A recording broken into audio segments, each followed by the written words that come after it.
It's Modern Craftsman Monday, and this week it is the Three Amigos. Not it's really Monday. It's the secret is we record these on Tuesday and release them the next Monday. Now you know. Yeah. Well, at least we try. That changed from week to week. Well, first off, we're going to talk a little bit about coffee again in the beginning of this episode. Then we talk about speed of construction, television, and Ellie the apprentice. And we mentioned Ellie at the very end. So, Ellie, if you're listening, you're going to be on the podcast soon. We'll be reaching out. Stay tuned for a great episode, guys. So, big thanks to Chris McPhee from Laker Coffee. Where's he out of? It's out of Canada. Canada? Read the other side of the card. It doesn't say on the card. Yeah. Oh, Alberta, Canada. Alberta, Canada. Thanks, Chris. He sent us an awesome note, but he owns... Well, he's thanking us for accepting the coffee, which is awfully nice. Thank you for sending the coffee. Yes. But he owns a construction company as well as Laker Coffee, which is pretty cool. Basically, sounds like my dream life. Dude, Meg and I were talking. I want to open a coffee shop, like a little coffee shop. It was like Rachel and my pipe dream, I feel like, before we realized that we had to make money. But why couldn't it just be like, why couldn't you make money? I mean, you could. It was like a dream that we have where it's like we don't have to get real jobs. We could move somewhere super sweet and open like a small coffee shop and not have responsibility. And then we had kids. See, I thought that was going to be Hawaii until we had that guy from Hawaii on here telling us how expensive Hawaii was. Yeah, but you don't know it if you're there, right? It is what it is. You adjust. Right. It's like Boston. Boston's crazy expensive. Yeah, it is. But that's why, I think that's what Tyler's getting at is, we couldn't open a coffee shop and just live off it. I mean, we could. We would just depends how good the coffee is. Probably smell and wear the same clothes a lot over and over. That's what I do anyways. Yeah, that's also true. We also have different opinions. I want like snobby, really good coffee, and she loves like crappy, like bun coffee makers with like Folgers in it. Ew. I'm not a coffee guy. I know. I intentionally... What could I put at our store for you to come and visit? Muffins? Orange juice. Cookies. Giant juice. Cookies. Yeah. All right. No, just for the record, I used to intentionally get the coffee orders wrong when I was a laborer so people wouldn't send me back. That's smart, man. I was the other way. I was like, I have to get this right. They're like, they want cream? I don't know. Milk? Yeah, go ahead. Is this 1%? Makes sense. Not a bad idea. I remember you get like 12 coffees. You'd stack the quad trays like 3 high with your chin holding the top too. And then do you keep the 2x4 that you had all the notes on, or do you just leave it at the register? Yeah, you give it to them. Yeah, it's like you keep that. I'll bring the coffee. Once you start reading it, they're like, just give that to me. Yes, exactly. It's way easier if I read it because you're probably not going to be able to read it. Especially me. Didn't drink coffee. Nothing to do with it. It's like, is that a French cruller or French vanilla? I don't. I drink my coffee black, and like realistically, the reason I started drinking my coffee black was because I got tired of having to seriously wash my mug every night. That's funny. So I mean, I don't have to go crazy. There's not hot milk and sugar sitting in it throughout the rest of the day. Right. And that's kind of how I started drinking black coffee. So now when I go to order anyone coffee, I get so nervous. Why are you guys putting the coffee? Because in case we do a video of the cut, we can give the kids some love. So every time I go to order coffee anywhere, I get so tripped up and I feel like I mess it up and I don't know how to order it or what to say first. Dude, so I have everyone's coffee, all the guys that work for me, in my phone, and most of them it's like super simple. It's like black coffee, but Zach, and I hope he's listening to this, iced coffee with a squirt of caramel, almond milk, and 1 sugar. I mean, that's complicated enough. And it's like at Starbucks, it's like, okay, you have to put the milk and the sugar in it. And I'm like, how much milk do I put? See? They're like, as much as you want. I'm like, I don't want it. Yeah. That's definitely a chick drink. Love you. So they don't put sugar or milk in at Starbucks if you ask for it? I don't think so. It's like it's on the bar. It's like it's always room for milk, and I'm like, nope, fill it up. Yeah. Even if you get coffee to go? Yeah. I mean, it's I guess so. I don't know. I didn't realize this. yeah. It's like they have like the little containers at the bar. Champagne problems. Yeah, right. Well, this isn't going to be another podcast about coffee. But again, thank you to Chris McPhee for the Lakers coffee. It's a hell of a branding he's got on there. It's cool, man. What do we have? Citrus, berries, and sweet. Espresso filter press. Caramel, nutty, coca. Caramel, nutty, berries. Wait, there's 4 different kinds? Yeah. Dark chocolate, woody, and smoky. Oh, I'd probably drink that one. If I drank coffee, that'd be my jam. All right, Tyler, we're going to have to figure out which ones you want. I would love to think that I have a super sophisticated palate and can pick up the undertones and everything else, but oh, this is so woody. It's either okay, this tastes good and strong, or it doesn't. Yeah. I could tell if it's decent coffee and if I'm going to like it, but other than that, I can't pick up any sort of notes or tones. How about you, John? Yeah. In your hot chocolate. I don't even do hot chocolate. There's no need for it to be hot. But dude, when you drink... Really? Yeah, I'm cool with the cold stuff. The girls always want cool chocolate. Or warm chocolate. We don't want it to be hot. It burns. Yeah. Just warm chocolate. I'm like that all the time for everything. Not even. I'll go to the drive. Yeah, I'll go to the drive-thru and order and say, all right, I need 2 kids hot chocolates, and Tilly will be in the back seat. Warm chocolate, Daddy. Warm chocolate. I'm like, all right, I get it. With 4 ice Can you imagine driving up and ordering warm chocolate? It's my younger one, Cam, does that. He gets a hot chocolate, and then it sits in the car till we get all the way home. Won't touch it till we get in the house. I'm like, what's the purpose? Cooling it down. That's what I don't like about Yetis. Is like 3 hours later, you go to take a sip of your coffee, and it's still burning your mouth. I don't like super hot coffee. Neither do I. A friend of mine will drink it like right after they pour it. He'll drink the whole thing. Like no, I can't. He's like, my mouth doesn't burn. I have to let it cool down. I'm like, I don't think it. I think your mouth burns. I'm pretty sure you just scarred it. Yeah. I can drink hot coffee in a mug because it cools so quickly. Yeah. Like a diner mug, but I can't drink it in an insulated cup that hot. I hate it. Yeah. But yeah, those Yetis, and like I have a Stanley don't one send us that Yetis. stays so warm. Huh? Don't send us Yetis. Yeah. My wife likes them.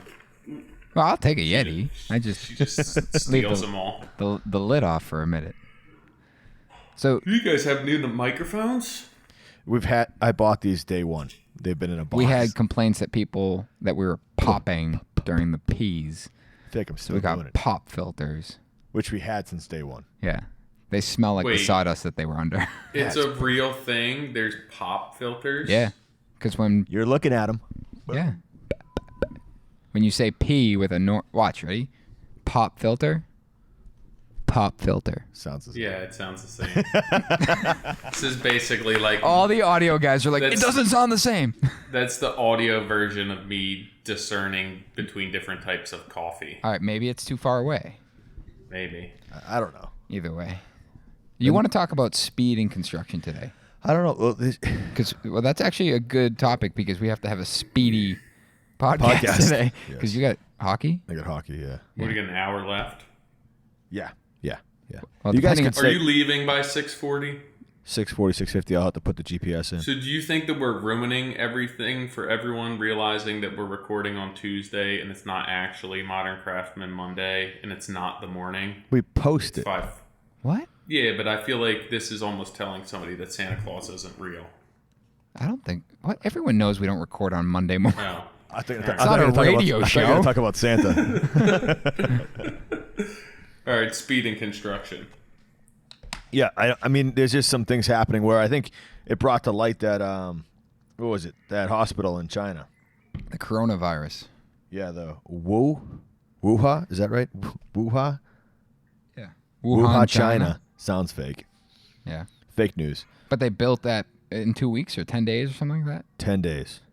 And it was 8 acres. Am I wrong? Something stupid. I forget how many beds. 15,000 beds or... we should actually have that. We should have the... Stats? Yeah, the stats. We should probably have that. I just had... This is what you wanted to talk about. No, Well, I was throwing out the topic, okay?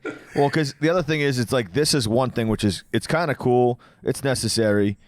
They needed it, so they had to make it happen. But then like HGTV, who is good for highlighting the industry, but is bad setting the wrong expectations. They have 2 brand new shows coming out. One we've all seen.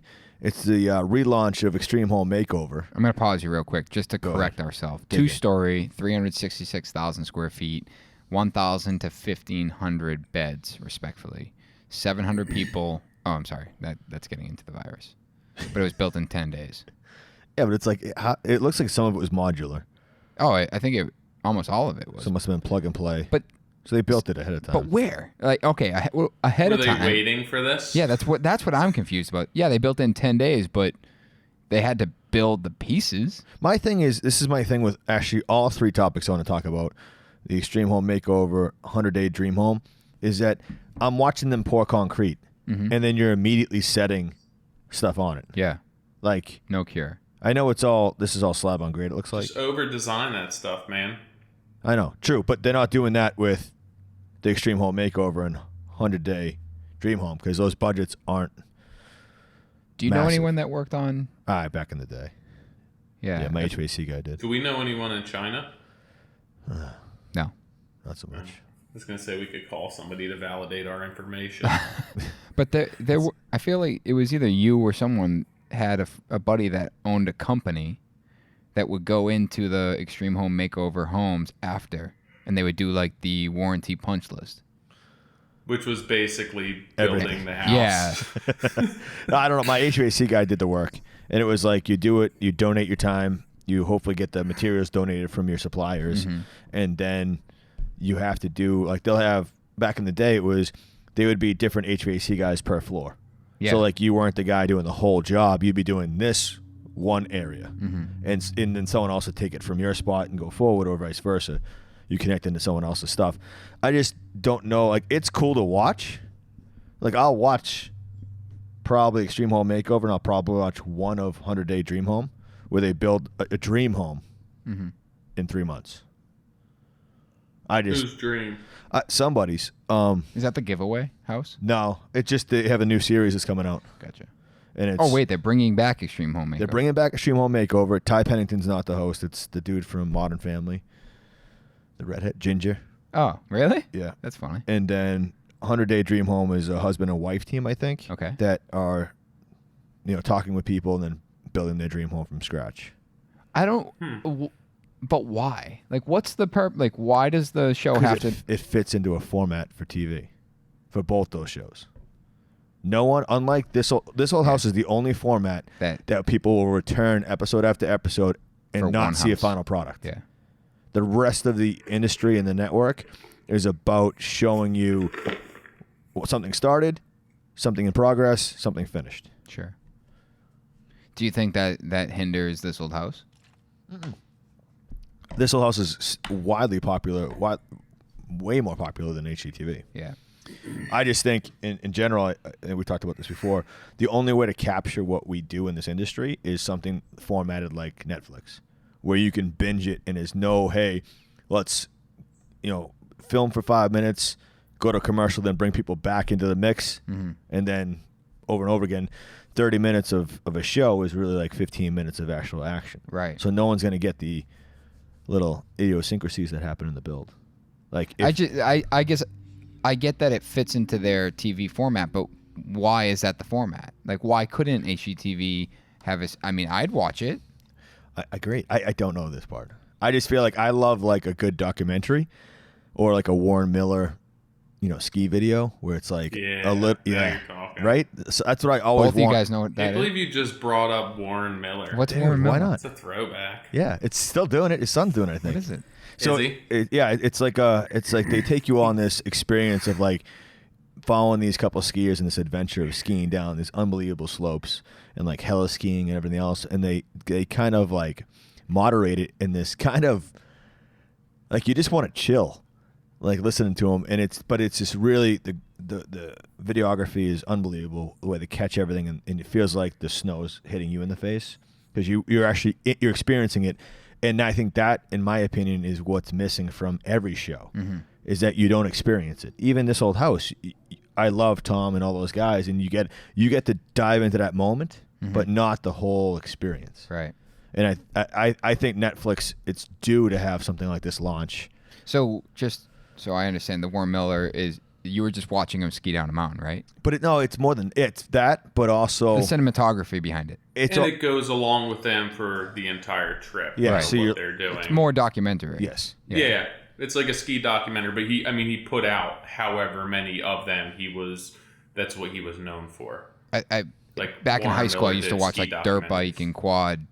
It would like be a DVD. And Yeah, it would- that's a little more white trash than Yes. yeah, right. Yeah. Not skiing. I'm thinking of like Rad, the movie. two-stroke engines just ripping in the background.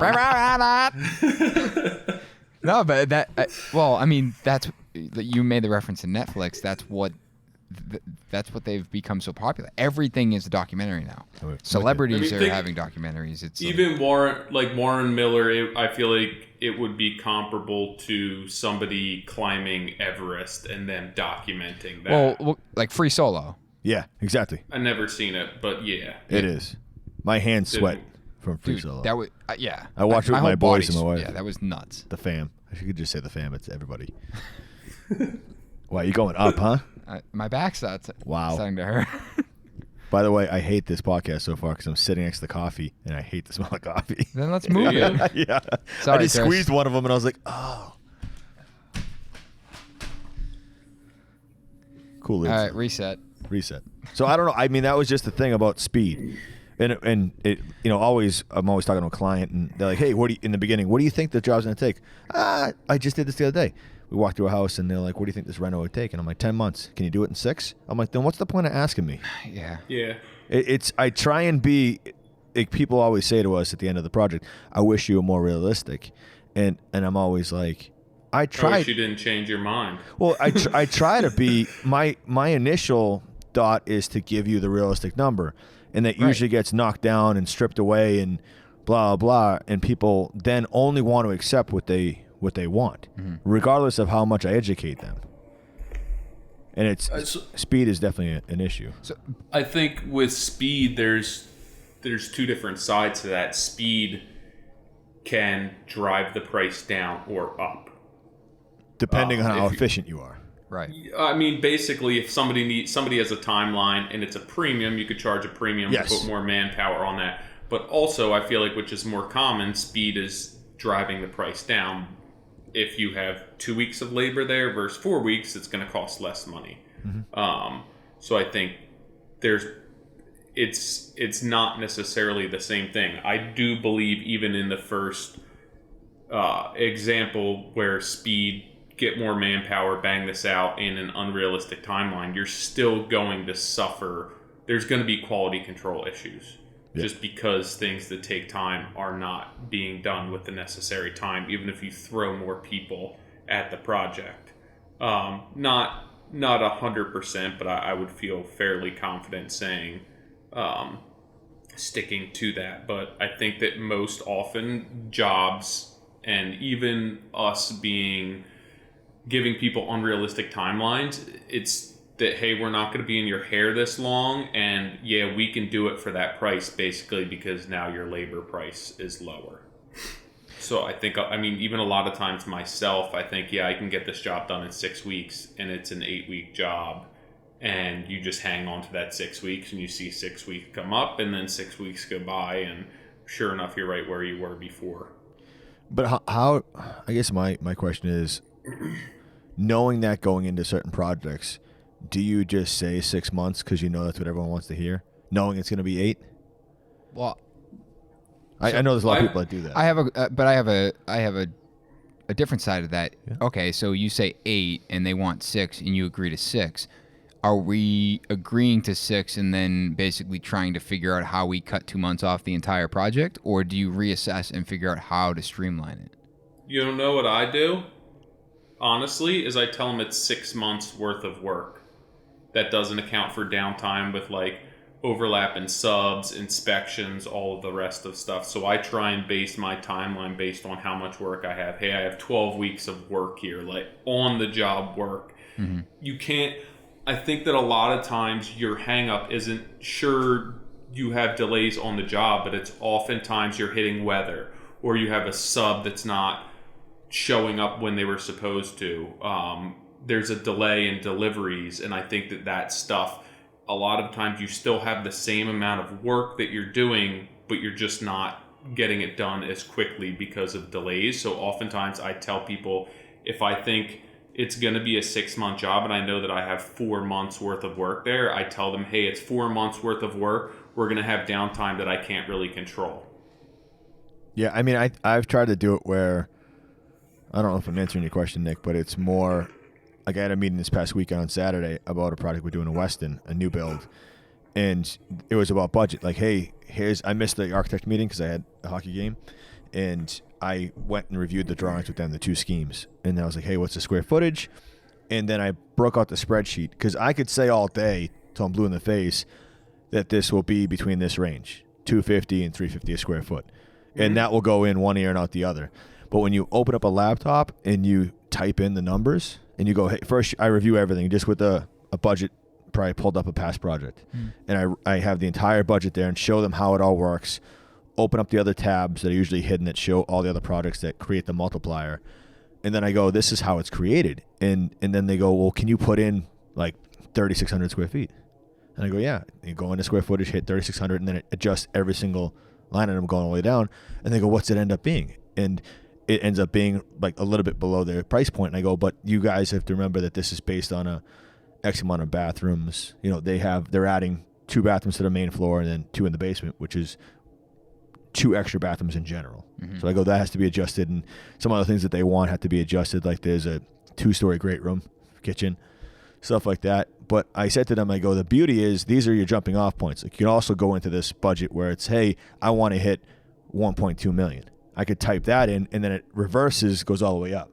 And then I go, I don't become the bad guy at that point. The spreadsheet does. Right. And it's the same as schedule. So we'll put together a Microsoft project based on past products that we've done, meaning I'm not just pulling it out of thin air. Hey, here's the last 3 builds we've done that's 3,600 square feet. Here's the Microsoft product spreadsheets, blended into one. This is what our best, prediction of what it's going to take to do, unless you start it in the middle of winter, what it takes, and then we'll adjust as you guys make decisions, because we'd be lying if it wasn't determined on them.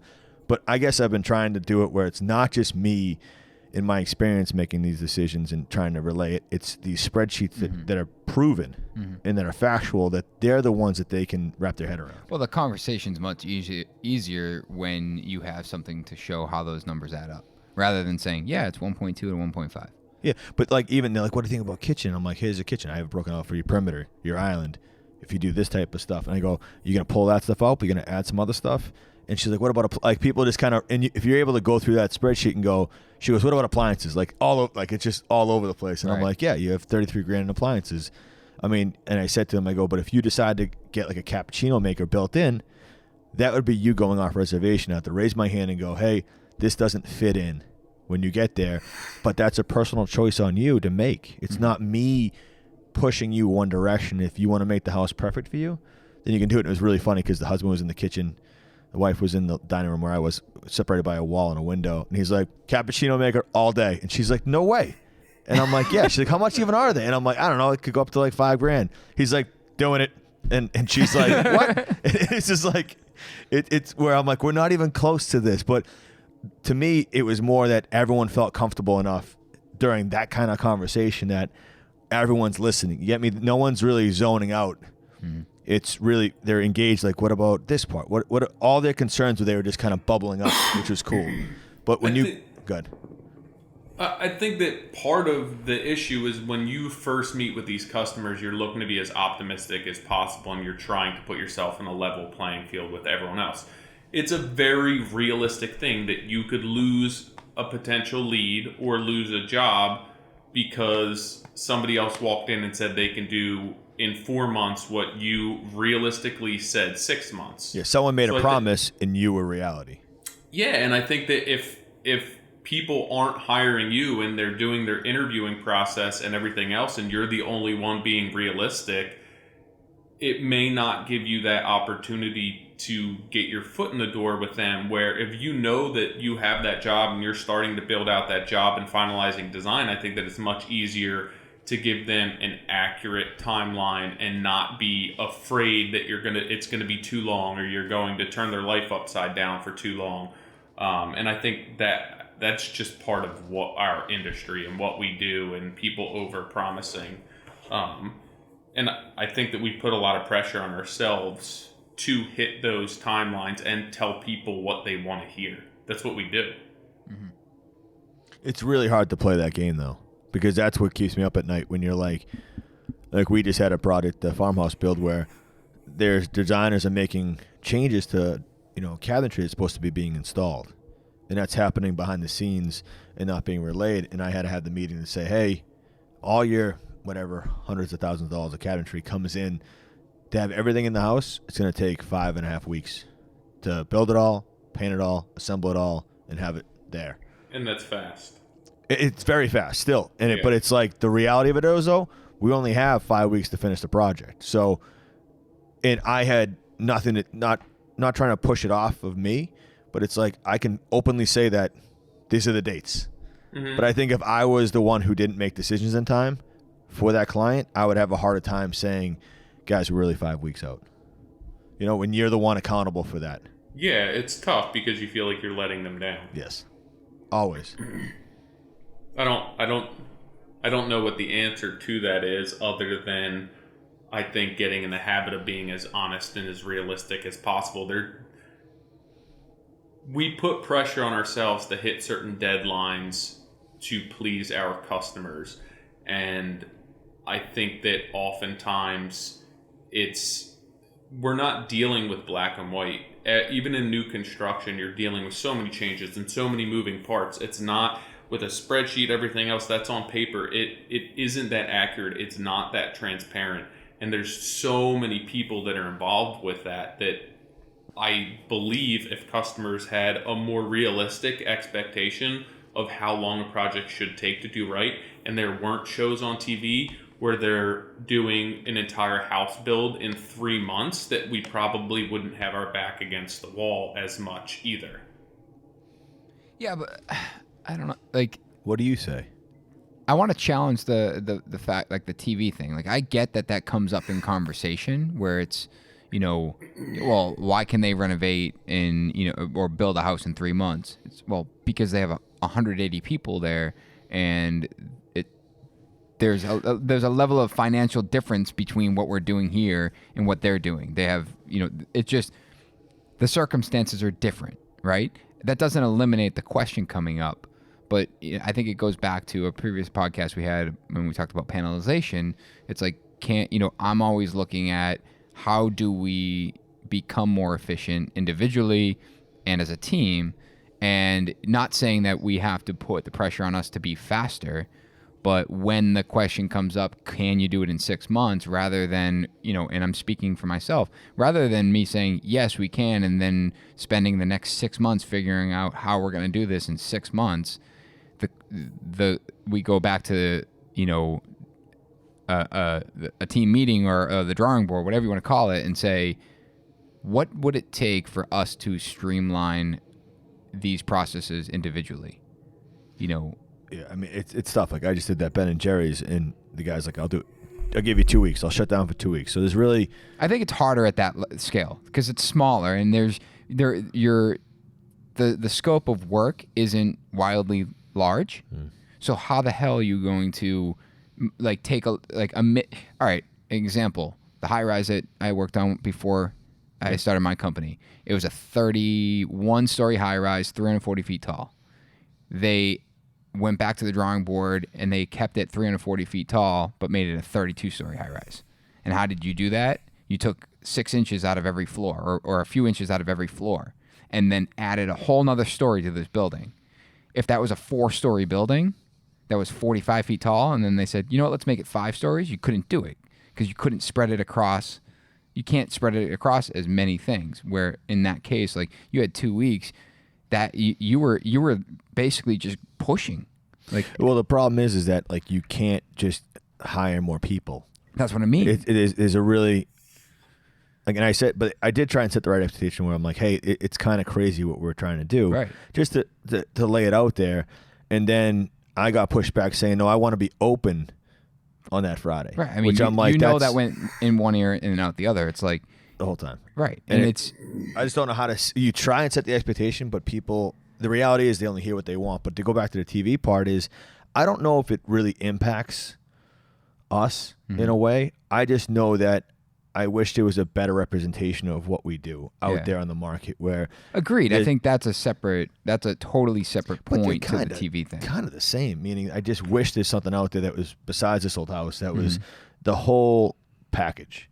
Yeah, you guys we're only seeing it as people who are within the industry seeing those TV shows, and it's bogus because we know the truth. But it would be the same thing as us watching a documentary or a TV show on something else that we know nothing about. You wouldn't know what's true, what's false, what's real, what's not. It's the same thing with people calling you having unrealistic budgets for jobs. I think that the majority of the population doesn't know that that's not accurate, or that there's a different level of quality between what they're doing and what we're doing. Tyler, that's a good point because I think about that Game Changers documentary on Netflix, and I watched it, and it was the week I became a vegan because I watched it and I believe because I didn't understand it. Fucking millennial. But it had nothing to do with the humane side of it. It was like the health benefits, and I'm like, oh, that's interesting. I never thought of that. And then they had this guy on Joe Rogan's podcast who debunked it, and then they followed up with another episode where the producer came on the show and debunked his debunk. And I'm listening to it, and at the end of like the 6 hour, at this point I'm 6 hours invested into the show between the podcast and everything. It's exactly that. I didn't know. Like I'm listening to it, totally believing the fact that if you spin your blood and your plasma's gooey looking, that's unhealthy.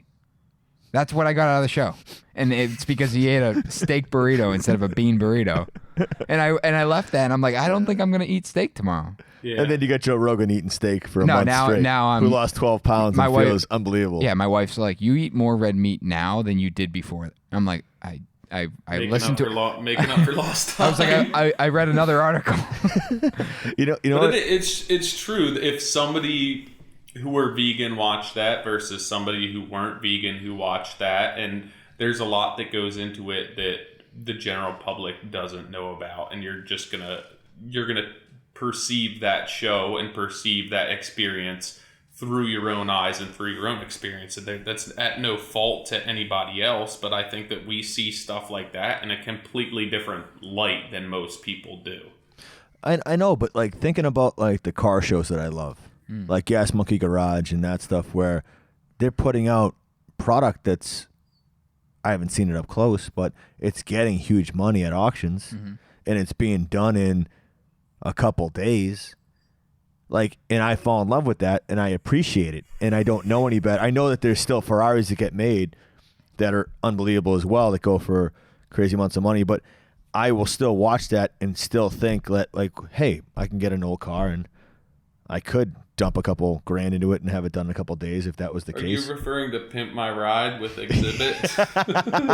No, I guess, well, if I think of the car industry like that way, I still know there's a reality of like stuff that's unbelievable, like Ferraris, but like there's a huge gap from what they're doing in 7 days that goes on to auction and gets $110,000, you know, compared to. I also think that if you were completely immersed in that industry, there would be a lot of BS that you would call out.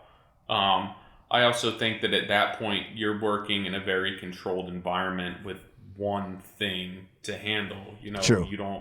It's not an entire house with however many crews on there and everything else. But I think that if you were an auto finisher, or if you were an auto technician or whatever, there would be stuff on that show where you'd just be like, all right, that's not realistic, or that doesn't make sense.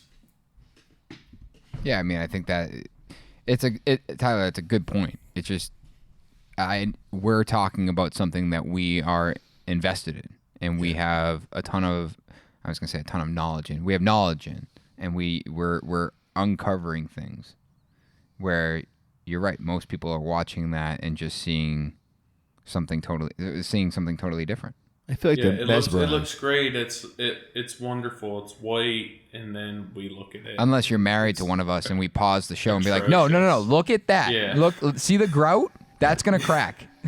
Or you see an issue that's coming up, and you're like, I saw that from a mile away. I want to see how they addressed this, and then they never show that. Dude, the tile guys are the worst. It's like the tile guy on Instagram, they'll I see it all the time. They'll take a photo of them putting tile on, and it's like guys are doing the globs. They're putting like a glob of thin set and then setting the subway tile in the bathtub. So bad.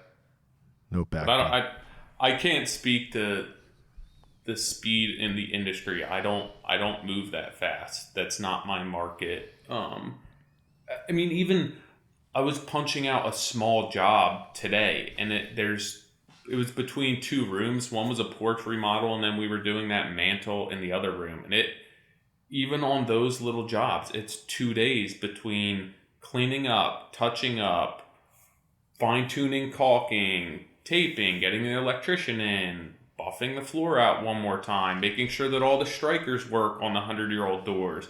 It's just, there's so much time in it that I can't wrap my head around. It's nice to think that you're going to get things done in a certain amount of time, but there's only so many hands that you can throw at a job to hit those deadlines. John, you're a farmhouse. You're getting close to, according to your stories this morning, you're 5 weeks away. But that is the target. But what it like to Tyler? Like Tyler's doing it. He's punching out that job himself. We've talked about it a lot. But that's the busiest time for your jobs, and you have a lot of projects that are similar stage. I noticed they're all getting ready to wrap. It's all the good stuff. Yeah, but I mean, it's inevitably a stressful time because that's when you're getting everyone back. But in your experience, like what has been the most efficient way to do that final push? Like, are you like? I'm just gonna leave the question there. What has been the most efficient way? I mean, I think it's always a learning curve. It's never like one tactic. I think my notebook is probably my biggest asset at that point. Mm-hmm. Meaning that, hey, you're trying to chase the critical path. Yeah. So like we have wallpaper going in this house, which floors were the huge critical path. Like when do we sit down and stop the job and give the house to somebody for 2 weeks? And at what point are you comfortable? So at that job, we pre-hung a lot of our lights. Okay. And bagged them, so that way I'd have less ladders on the floor. Yep. And even plumbing, whatever we could have done with tile that could be done was done and grouted, and even the plumbers came in and installed. My biggest fear is when a toilet's being brought upstairs. Like that thing is just an absolute like anchor, just getting dragged around, and it's gonna get bumped into something, whether it's trim, floor, railing. That one's probably not a great example because there's a lot of things that are specialties, meaning. Like today, we were trying to get this handrail done for the staircase, which balusters are steel, and I'm going by what the designer's like. Yeah, we wanted the wallpaper guy in there, so we want all the handrail in. So I'm like, all right, we're powering through that. And then I meet the wallpaper guy there, and he's like, I go, what do you want? Do you want me to put a boom in the middle of the room and then you can lift up, or do you want me to have this whole thing staged? So we're walking around. And he goes, you know what? I would love to have a plywood deck built over the staircase, and I could then baker stage it or put up ladders. I'm like, awesome. So I turn to the designer. I'm like, so no handrail, no railing at all. Like I stop everything we've been powering through. And I think the best thing you can be is being able to, ebb and flow with what's happening. Mm-hmm. Like, hey, I'm not going to get upset like I had a plan.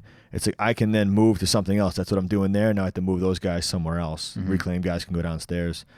But I think having that critical path of once we get the wallpaper, these rooms are done. Yeah.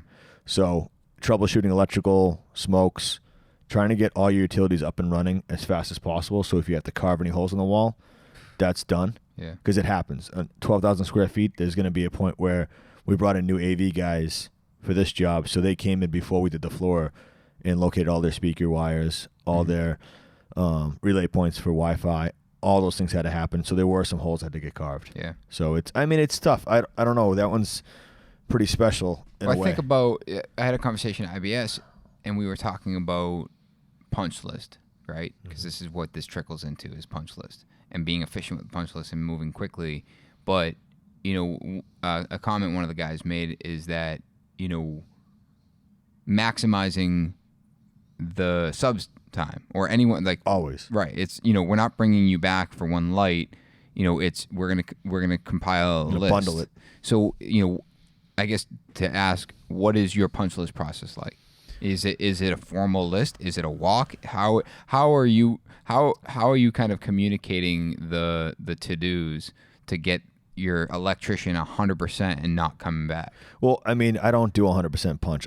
I'm envious of Tyler and his situation. I've worked for companies that have had that in air quotes, and they do that because they want to minimize the holdback that a client will have. We don't do a holdback. They're two different things, meaning we try not to end the project where it's a leverage game, meaning that, hey, they're going to hold on to the final payment until you get XYZ done. Sure. Because it's just not how it goes. What we do is we tell them that, hey, we're punching out the project for the end of the project no matter what, and we walk through and address any concerns that they have, not ignoring people.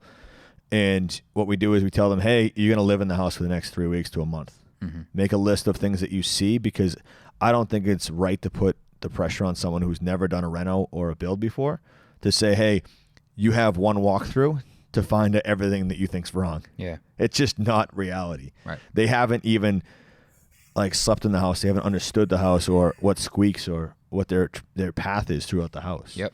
And letting them do that on their own time, and then going in, and when you have that list, okay, you're now a month later, you go through that list and you address things that are critical, meaning they can't, obviously, I should pull back, anything that really, if a toilet doesn't work or a dishwasher's not working, we'll go in and address that right away. Of course, yeah. But anything beyond that, then you get to the list, is what is critical to you and your family, your kids. Is a door sticking? Is HVAC humming where someone doesn't sleep? And you're addressing those things right away. You're not going to wait. And then the rest of the list is, when do you guys go away next? Right. You guys go for a long weekend. We could probably get these, this quarter of the project done. Whatever it is. I'm just guessing. And it just verbalizing that. And it's better than having you come into that project every day for the next month and them get annoyed. And then what they do is, during that process, they add stuff in as wish list stuff. Right. So then now the list that you had that was 20 items long is now 40 items long. And then they use that 40 items against you, saying you have not been productive towards this punch list. But you've done everything asked of you. Yeah. And it put you in a really bad spot. So if you were holding money, you're never seeing that money. Mm-hmm. So it's really tough where, we have a punch. We did the ice cream shop the same way. We blasted that thing out. We knew there was some shortcomings here and there. And, I don't invoice in a timely fashion to a point where, hey, I don't want to be like, hey, I need that money right now, because then they'll hold that money against you. Right. Like we did a deposit for that job, paid off guys that needed long lead items, and then we did the whole project in 13 days, and then we invoiced at last week. Because it was like, hey, let everything pile in. Mm-hmm. We approved change orders throughout the project, which was crazy, and then we just build everything at the end, meaning that he can't use money against me. He's not going to motivate me with money. No one ever will. So don't bother trying to take it away, because it's just lowering your priority to our company, hands down. So even at the punch, I have to get it done, per state laws, that it's a timely workman and timely fashion. Is that what it is? So workman-like fashion and timely, whatever it is. Yeah. So I mean, you have to abide by those, but for the most part, I try to leave money out of it, where it's just, hey, you're paying us for everything. Where you have to stabilize where you're not going anywhere. If people will watch you on social media and see that you're moving on, and you have to address that before they think it. Mm-hmm. Because if they realize that you're starting something else and you're all excited about it, you have to still post about the punching out and that process, because they think you've moved on. It's the most important part. That's really where you can lose a client. You can work up to it for 8 to 14 months or 2 years, and you can lose everything. I think about that all the time. It's like, in the beginning, you're super excited. You're in sales mode. It's like you want to get this job. You want to get going. You can't wait to start. And then during the project, it's like, this is cool. Look at all these cool details we're doing. And you're communicating with the client, and you're working through it. And then it's towards the end, and it's you're starting to power up something else. And then the punch list comes, and it's like, the job's done. The coolness is there. We've seen the coolness. And that's a true definition of your bandwidth. Is that, like, if you can't close out and show that person the respect that you did in the beginning, that it just to me it's like I But need I think to that's slow common. down. I think it's common. Total. I did it for Right. super long time. Yeah. And I mean right now it's having the right people where we try and transition into like John, my guy, will punch out the project. Meaning, hey, here's your dedicated guy. Call him night and day. Whatever you need to get done, he'll be the guy that needs to address it. And if something doesn't get addressed, feel free to hit me up. But there is that kind of give and take, meaning I am the guy that does the majority of the sales and then lead up and then getting the project up and running, pre-con, decisions and selections. So you kind of have to still put someone that's devoted to that. Like, Do you have a clean handoff for that? we usually walk it together. I mean, but here's the thing is he's running the jobs with us anyways. Yeah. It just means for me personally, so no, there's no handoff. What I'm saying is that I end up taking more burden on for the other jobs that are in a different phase of the project, meaning doing decisions in production. So John can then pull away from those more to devote time to a punch. So he's already closed out the project with me hand in hand.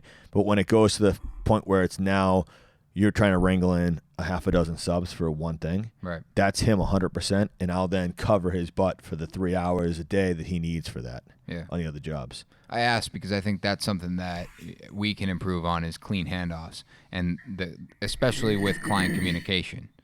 You know, it's when phases change, sometimes people change. Yeah.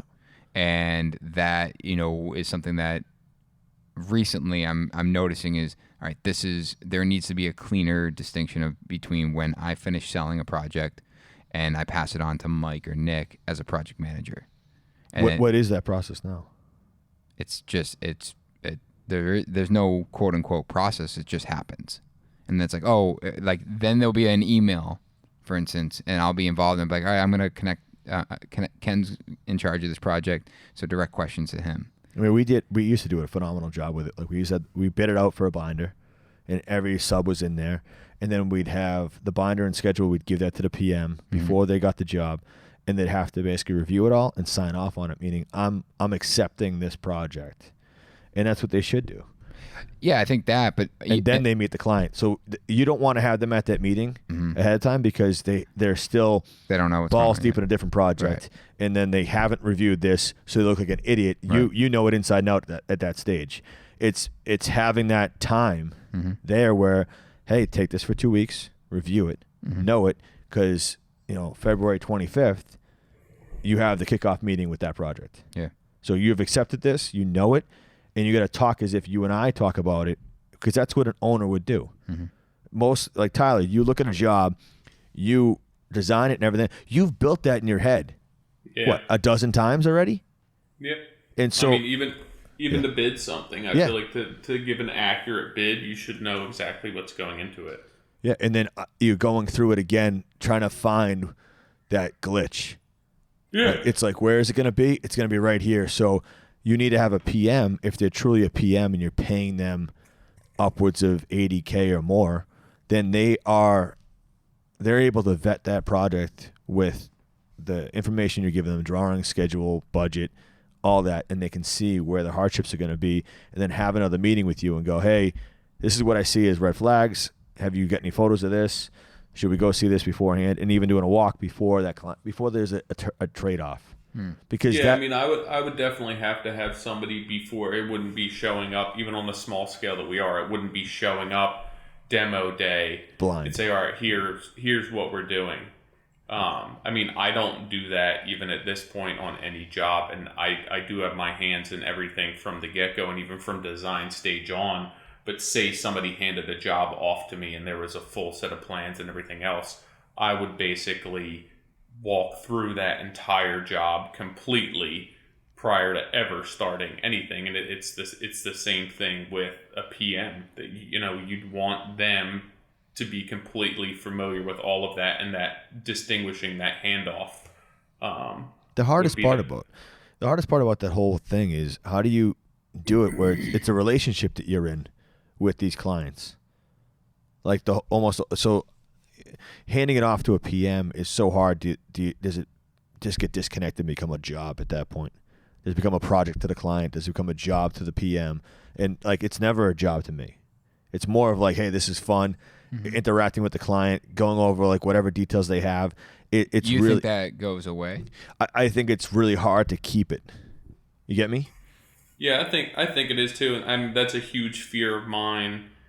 There's just such a disconnect, regardless of what you think, because you've established this relationship and worked on design, and then you're handing that off, and no matter what you do, the level of communication and the level of detail, they're one, one depends on the other, and there's no way that unless that person built that job the same way that you did in your head with the customer from the get-go, that they're going to be able to hand that off to somebody with the exact same approach, which is not right or wrong, but it's the most difficult part of that entire thing, that now everything that you discussed has got to be able to be communicated to whoever's coming up in line next. And I don't have a clear path to that. I don't know how to do that, and that's why it's easier for me to kind of remain where I am, and I don't have to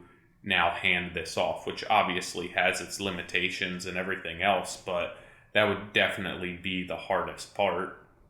I think it's also like it's who you're handing it off to. I remember when I brought John on to Ivy Custom, and then the client said one day that she wanted to have a different faucet for the tub filler, okay? And John met with the plumber to go over that at whatever point it was, and the client was there, and they both were like, our plumber told John that was like, hey, you got to cut the whole ceiling out, the floor out, so we can get access to this, blah blah. And then it turned right into like a defensive mode, meaning now we got to sell fear. And John's like, you know what, this is going to be difficult, meaning, hey, it's already installed, like you already have the rough-ins. If it changes, it changes, but like there's a chance we could hit floor heat. There's a different way of going. I don't go about selling fear. It's about going through the project without managing regrets. That's the entire project. It's not about task orientation, about hitting a schedule, budget. It's about regrets, meaning, like, for instance, the farmhouse build. You see the pictures. You see everything in there. And if I told you we were taking out a $14,000 fireplace out of the family room and replacing it next week, we are. And it's like I could put my arms up and go, I have to get a lift outside when we're pouring footings for the landscape. I have to get inside, protect all the floors. They don't need to know that. Mm-hmm. It's just, if that's really where we're going to determine we want to change this design, and it's for the design, my job's to get it done. And going back to John's story, he's like, I see the client, she calls me and goes, hey, this is impossible, what we're trying to do. And I'm like, what's impossible? She's like, to change the tub filler. I'm like, who's talking to you? And she's like, plumber and John.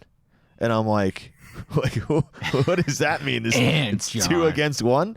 And I went over there and I called the plumber first off, and I was like, hey, what am I seeing what am I not seeing that you are? Fill me in. And he's just like, no, it's this and this. I'm like, no, the ceilings, if anybody measured it out, it's over the garage. So I can have access to that. It's not on the floors. Regardless, it's super easy. I go, we'll cut it open, get access to it, so you can put in a nailer. You can bolt into the, a nailer for the filler. And I go, there's no floor heat because it's way underneath the tub. So I go, all I got to do is, the worst part about this is refoaming after we do the work and then plastering it. It's textured ceiling. It'll go away. Mm-hmm. I go, explain to me how this is in the air quotes impossible stage.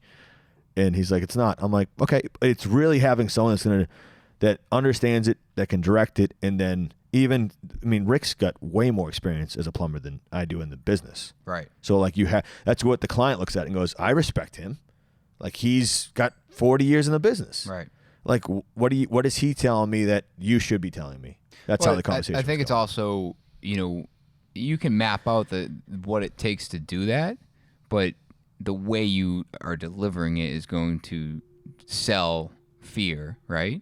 If it's like, we gotta be careful of the floor heat, we gotta cut the ceiling open, we gotta refoam, or it's like. But some people do that, meaning that's the value that they're bringing, is that they're dealing with. I'm dealing with this stuff. But you could say the same exact thing and say, yeah, no problem. We'll make sure we don't hit the floor heat. We'll cut the ceiling in the garage. Yeah, we'll bring the spray foam guy back. We'll do that when we do. And just walk through it and just make sure that they understand the process in which their decision takes. Yeah. Because maybe and if obviously there's a cost, then they probably want to know, is this going to cost me? Well, this is one of those things that came up after we punched it out. Mm-hmm. They're like, we really don't want that filler. I'm like, all right. Right. And then what happened was, what compounded that was that they were going away for a long weekend. Yeah. And everyone was saying, this can't be done in that many days. I'm like, what? Explain to me why this can't happen. Yeah. And I sarcastically say that, not like, and I do drench a lot of stuff in sarcasm, and that's intentional, because if I come at that with like, tell me why you can't do this, like there's a whole different demeanor. And I just listened to, I think it was Dax Shepard had, was it Chris Voss from Never Split the Difference on the podcast. And dude, there's something about tone that you can use, and he actually has a masterclass out that I'm probably going to download. I know that masterclass you see on IG. Yeah. He did a whole masterclass on how to like not negotiate, but have that conversation with people and how to. Did you read Never Split the Difference? I've listened to it a couple times. Yeah, now. yeah. You that was like the first year I met you. You were like, dude, read this book. I think one of the best books. Yeah. I am very quick and I never shut up. So if I could work anything into my situation, this is going to be the teaser for the podcast. I'm quick and I never shut up.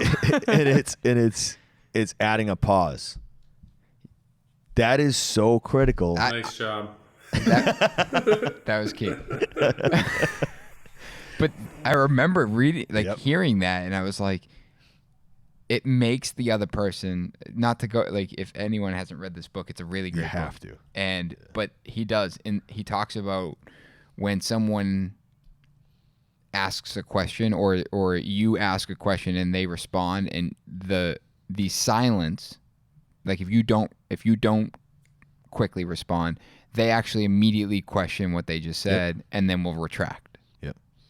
And it was interesting, and it's certain, like I feel like you read that book and then you just go around like just testing it. I'm not gonna say it. Go ahead. Yeah. It's like, what's your favorite color? And they say blue, and you don't say anything. They're like, I mean red. Yeah. But it's also the fact that like I'll re-listen to that book. Like if I'm approaching a job or an architect that I need to be on my game, I will re-listen to that book again. That's good. Because I'm like, you know what? I'm not at my A game right now. I need some improvement, and I'll dive back into that book. And it's really good. Like, and also, like he says, get people to say no. And that's crucial because, like he says, the chemical reaction that happens when people say no, it's actually a comfort thing, meaning you're doing it on your terms at that point. So if they say no, the next thing that they do is usually a yes, or that's something that's acceptable. So it's really funny to have that. That's interesting because I forget what book it was. I was reading how you should start with them saying yes. Yeah, well, there's a book on that. Right. There's both, and I think Adam Grant, the guy that I liked from the other podcast, who is a psychiatrist, he asked him point blank, like the other book that says start with yes or whatever it is. He goes, "What would you say to so and so, the author, about this process of starting with yes?" And Voss is like, "So are you trying to pin that author against me?" And Adam goes, no, I wasn't trying to do that. And then he goes, see what I did to you right there?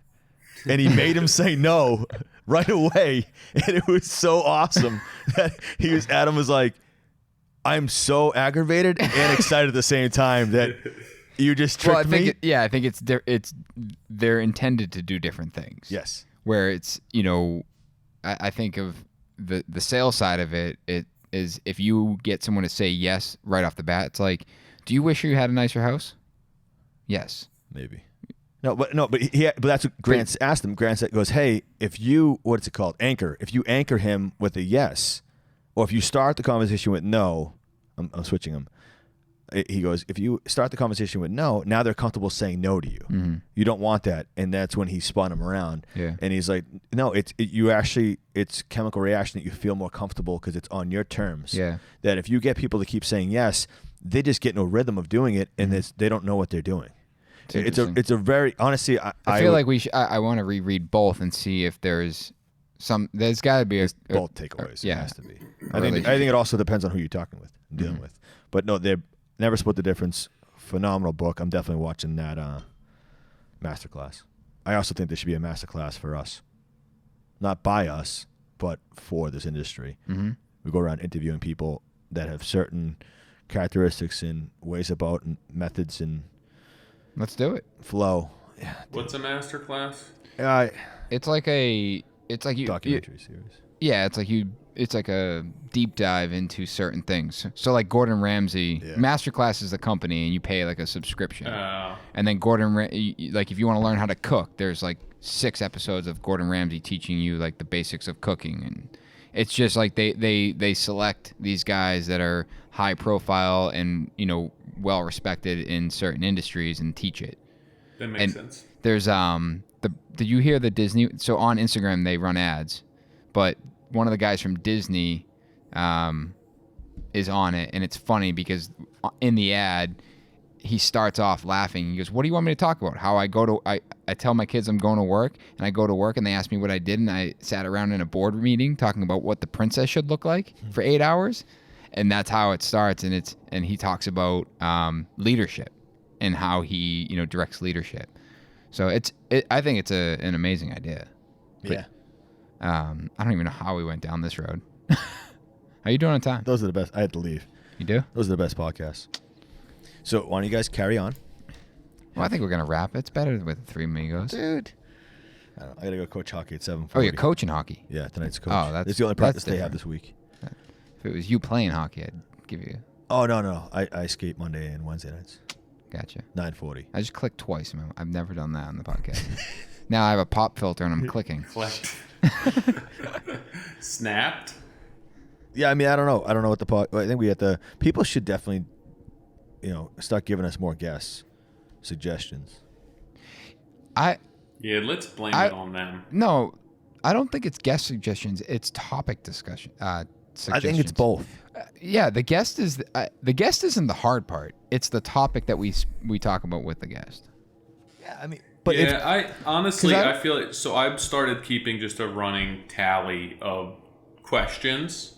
Can you hear me? Why are you guys freaking out? Oh yeah, no, it just changed. One of my budgets just popped up. So I have a running tally, of questions that I think are applicable to any guest, and I think that there's certain guests that we should discuss certain things, but I think that we could integrate topics and discussions.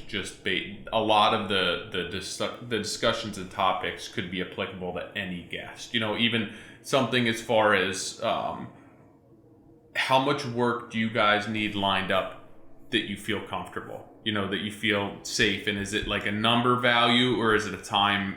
How much time that you're booked out? And I think questions like that we could bring up for any guest, and it'll spark conversation where it's not just an interview of them and how they grew up and how they got into the industry. So I think if people start sending us those type of questions, that we can kind of see who's a good fit for those questions, I think it would work out well. Cool. Yeah, with that being said, shoot some. I think we absolutely have to have Ellie the apprentice. I talked to her at so did the Fine Home Building event. Clay didn't leave an impression because her article on Fine Home Building. Huh? Did you read her article on Fine Home Building? No. It was good. She did a recap of her experience at IBS for the first time. Did she mention me? She didn't mention any of us. Dang. I didn't meet her. Yeah, I did. Wait, when did you get the Fine Home Building? Is there a new one? No, it was someone posted on it, and so I just went on Fine Home Building's website and read the article that she wrote on. She's very well written. No, I don't spoken. Spoken, but how she. Oh yeah. You can speak very well, like I can't, and then you can suck at writing. It's very elegant how she wrote the story and how she brought you back to those. So if you didn't go to IBS, it'd be a good article to read. Was it elegant or eloquent? I don't even know the difference. So. Well, with that being said, appreciate you guys listening. Make sure you guys leave us a review and 5-star review, 5-star warning. I like that. And then continue sharing on Mondays. We'll do the Modern Craftsman Monday, and send us share it whenever you listen to it. Well, yeah, because I'll keep track. But send us your suggestions. I think I like where Tyler's going with these questions and kind of rambling off from there. So if you guys have anything new you want to talk about, reach out, info@themoderncraftsman.org. And we are available on all the podcast apps. We'll see you guys soon. Thanks. Thank you.